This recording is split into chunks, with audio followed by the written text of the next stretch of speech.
All right, action. Hey, this is Troutbitten. Thanks for joining me. Welcome back to the 9 essential skills for tight line and Euro nymphing. Now, last time we talked about angle and approach, which is so important just to set you up to be in a great position to make all the other stuff work.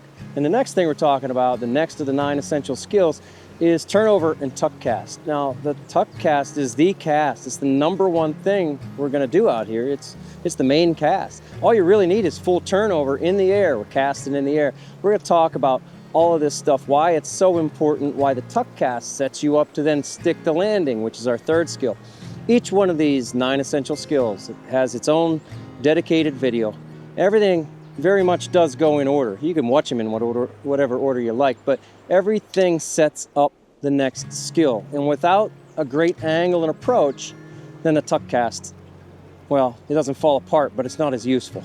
And without a tuck cast, you cannot stick the landing. Right? So these are the baseline skills. All of these things really are critical. These are the fundamentals, just to set you up to really understand how to do anything else you want to do with a mono rig, with a tight line system, and to functionally do it. These skills are there for you no matter what you want to do with the leader system. Are you ready? Let's get into the tuck cast. Here we go.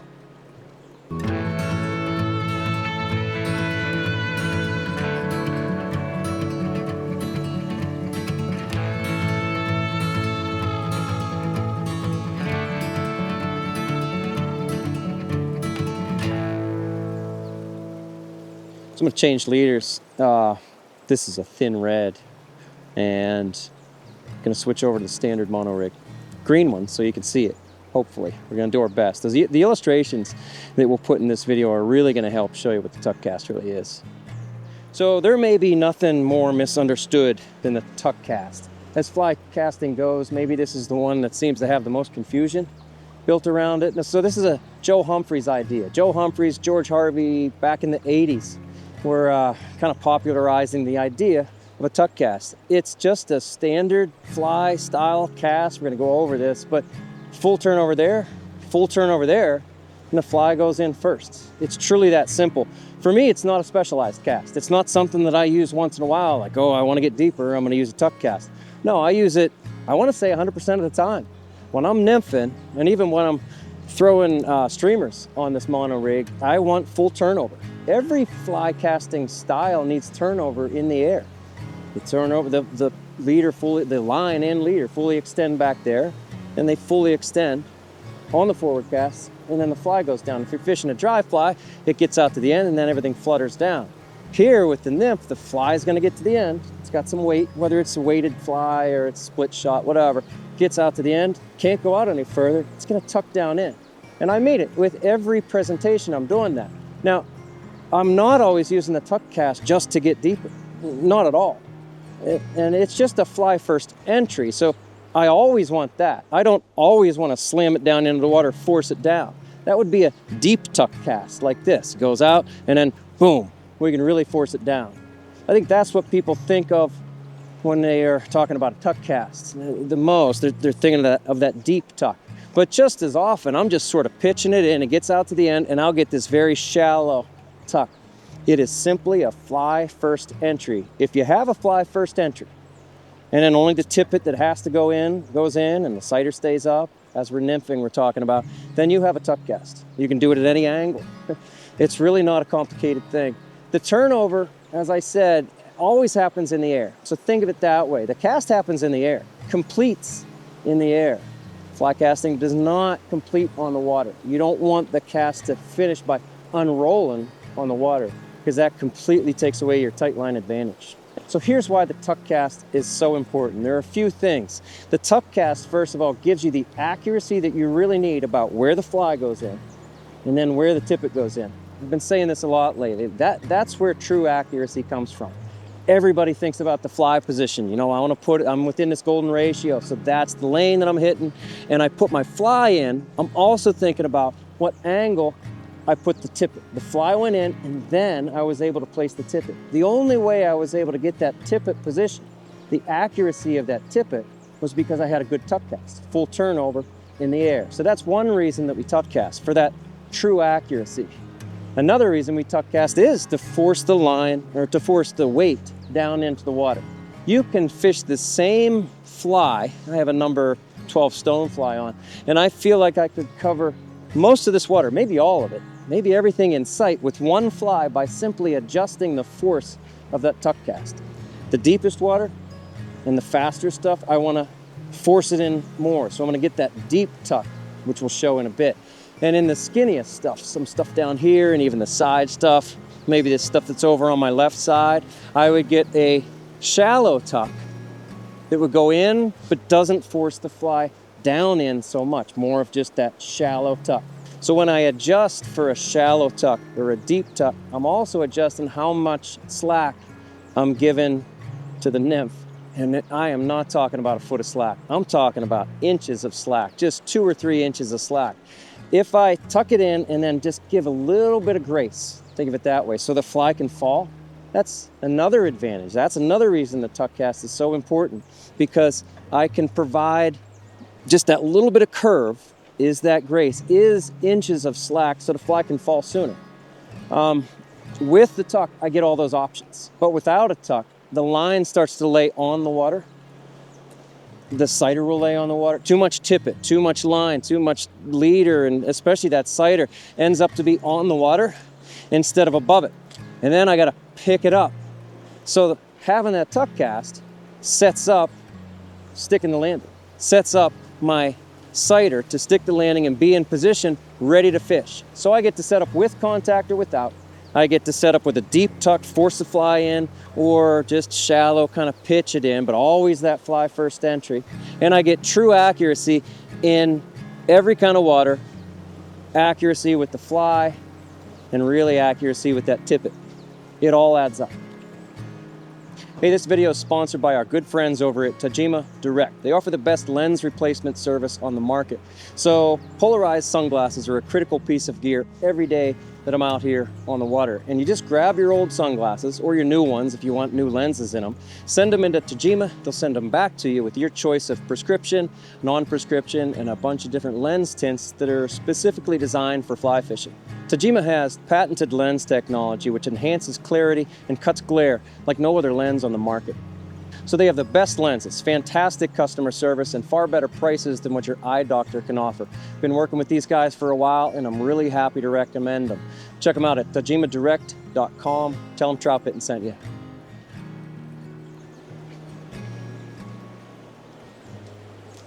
All right, so let's look at it. Here's the tuck cast. I'll just kind of keep casting and talking through it. I said earlier, there's nothing that special about it. It's 10 o'clock, 2 o'clock, and crisp stops between 2 points. You ever heard me say that before? It's here and it's here. So the fly extends, boom, all the way back there, and then I go forward. And when I said boom, it's because I felt the fly. I felt the fly extend at the back, cast, and tug on the rod tip. Don't shy away from that tug. You want that tug. You want to feel the weight. You can feel the weight of even a number 18 with a 2mm bead or a number 6 split shot. You can feel that back there on any rod. I mean, just about any rod. You can feel it extend. But the way you feel it extend is if you have enough speed. Now, it is here and here. There's my tuck cast. And I'm saying it's a very traditional cast. It's here and here. If I was casting a dry fly, it would really be the same. I'd be here and here with a fly line. With that standard cast, we also, though, now we're going to build in a little bit of speed. We're actually, well, I say we, the way I do it, is actually shorten up this stroke a little bit. It's here and here. And I am pretty crisp, pretty fast, a lot of acceleration in between those points. It's not hard to do. You don't need strength. You just need a little bit of extra speed. I say put more juice in the cast. So watch. Here it is. It's here and here. This is that's a medium tuck, right? Drifting through, just trying to show you the cast over and over. It gets all the way back. I feel it, and then I go forward. I'm going to go back, boom, right there, and then I go forward. When I go forward, I also feel it extend there. And after that hit, after it hits at the forward stroke, the fly starts going down. That's where I kind of start to think about tippet placement. The fly's on its way down, and maybe I'm reaching the rod out a little bit. Like I'll kind of reach into it. I'll tuck and then kind of reach into it a little bit here to put the sighter into position. We'll do that again. I'm going to tuck and kind of reach out in. Not much. Sometimes I'll tuck and then kind of lift up into it. That lift or that push out with the rod tip puts the sighter into position, and that's how we stick the landing, which is the next step. So it's not a specialized cast. It isn't. It's something I'm using all the time. Here, I'll go out a little bit further. I'm about 2.5 rod lengths up there, right? And this arm, this elbow kind of stays in, and the arm very much does the same thing. I'll go out a little bit further, here and here. Now I'm casting about 25 feet away.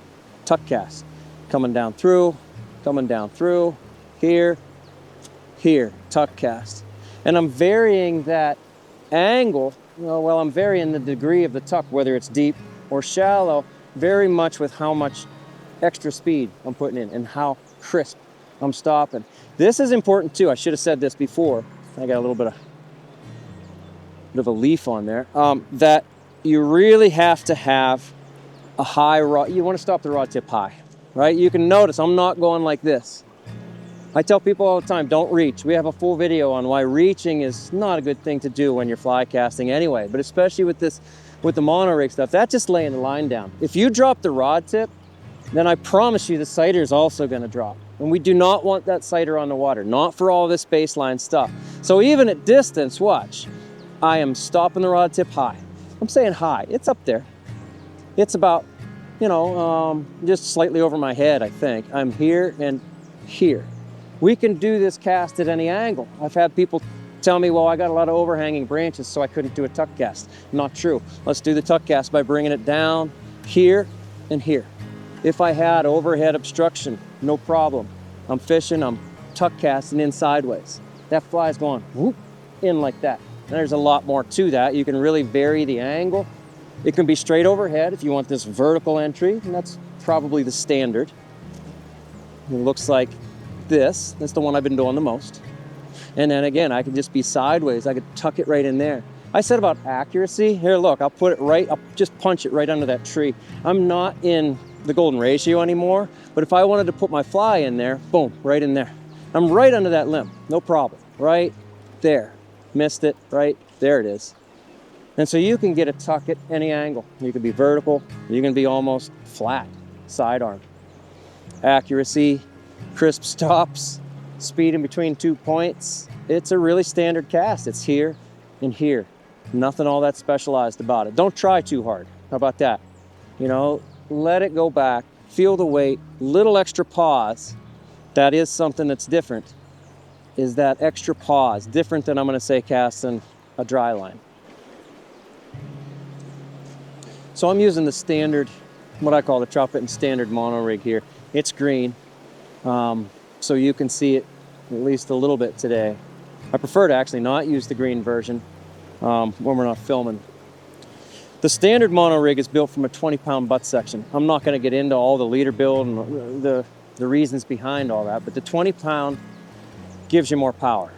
I'm not getting into it here because I'll leave links to other videos and other resources that explain the whole thing. More power with a 20-pound butt section than you have with a 5-pound butt section. And that's really what it comes down to, is the butt section diameter, stiffness. That's what gives you extra power, is a stiffer and thicker line. The standard's my choice, in large part because I can do so much with this tuck cast. After that fly goes in, the leader still has momentum. The leader will still push the tippet then into that position that I want. I said about giving a fly more slack. I have that option. A little bit of slack, a little bit of grace. I have that option. I have more of that option available with the standard build than I do a micro thin. That's kind of the opposite end of the spectrum. But you can still easily get a tuck cast with a micro thin mono rig. You're not going to get a deep tuck. You're honestly not. You can always get a fly first entry. And I think that's what we should always be aiming for. You're going to notice here too that I'm not using a water haul. I'm not doing what I call lobbing. You can actually water haul and get something like a tuck cast. You can get a fly first entry. You could lay the line down there if you were using a single 18 and 2mm bead and a micro thin mono rig. You got no power in the system really, no power, no weight in the system. So you kind of have to lay it down. You'll see a lot of people do that these days. And then they'll basically sling it upstream. If you do it right and you sling it upstream and you keep the rod up, you can get that fly first entry. There's your tuck cast. That's not my favorite way to cast. I'd rather have this leader, which I'll have a more traditional casting stroke and do what I was showing you with all those options. Leader build does matter, but you can always get that fly first entry, which is a tuck cast. If you put the thicker leader on there, you have more options for exactly how you want to place everything, and that's my preference. Talk about rods real quick. You need power in the rod too. I said I'm building up a little bit more speed here and here and here. Well, my rod's ready for that. I use a 10-foot 4-weight most often, and I've walked through all of that too in some other resources. I'll drop the links. If I have an 11-foot 2-weight, it's a pretty whippy rod, and I'll say I've picked up people's rods, to show them, oh, here, this is what I mean by a tuck cast. And sometimes I'm kind of shocked by how little power they have and how much they flex. Well, if I do this and this, the way I've been casting here, that rod, I'm slipping. That rod really wants to flex, and it's still flexing, the weight takes it back there, gets to the end of the line, and the rod's still flexing before it finally wants to recover and come forward. Not my favorite style, right? So if you have a lighter, longer, flexible rod, then you might want, you're not going to put as much power into it. You can tuck cast with any rod, I promise you, but perhaps you're going to take some of that speed, some of that crispness out of the cast with the lighter, longer, more flexible rods.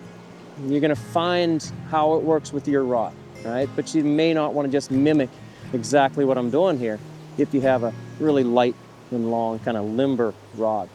All right, there it is, turnover in the tuck cast. Remember, it's not a specialized cast. It's just something I'm doing out here all the time. I think it's something that anybody who really wants to maximize what you can do with these mono rigs, tight line systems, you have to have it.